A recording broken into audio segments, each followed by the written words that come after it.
Hi, I'm Alison Joshi and this is my daughter Ria, and she's 10 months old and she's my first child, and I breastfed her for about 8 months. I did always plan to breastfeed because I knew it was the best thing for her and also the best thing for me really, just because of the health benefits, long term and short term. I didn't have any special kit to begin with, though when she arrived I did actually invest in a breastfeeding pillow just because I had lots of neck and back problems, and so my husband and I went online and we bought a pillow just because we obviously couldn't get out to the shops. At the beginning it was actually quite difficult. I had quite an easy birth and so I was in and out of hospital on the same day, which was great obviously to go home.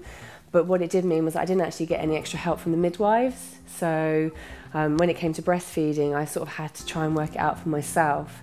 And when the health visitors or the midwives came round in the next few days, she was either just fed or was asleep and wasn't interested in having any more food. So they couldn't really see what I was doing and if I was doing it right or not. Yeah, it did click into place in the end. It probably took about a couple of weeks. It was by the time my husband went back to work. I suddenly felt very confident. I knew what I was doing. We both knew what we were doing. And it was nice sort of spending time feeding her, sitting down, having sort of extra cuddles and having that special moment of bonding. I started expressing after a couple of weeks. The main reason was because I wanted to get some extra sleep and to get my husband involved.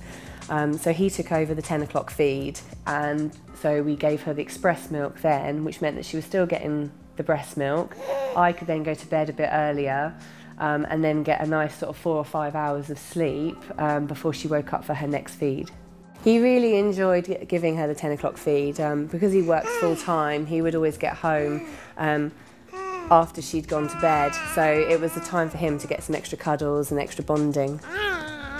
When I dropped the 10 p.m. feed, I carried on expressing just because I wanted to be able to have the flexibility of going out in the day. So if my mother was babysitting or my mother-in-law, I could then go to the hairdressers, or because I'm freelance, I wanted to still keep in contact with my clients, and so I could go to client meetings and they could still give her a feed, which was breast milk.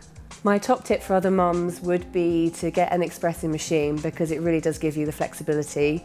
And also drink lots of water when you're breastfeeding. You get very thirsty, and to make sure you eat the right foods as well, to look after yourself, because breastfeeding does use a lot of calories, so it's important to make sure that you're in the best health.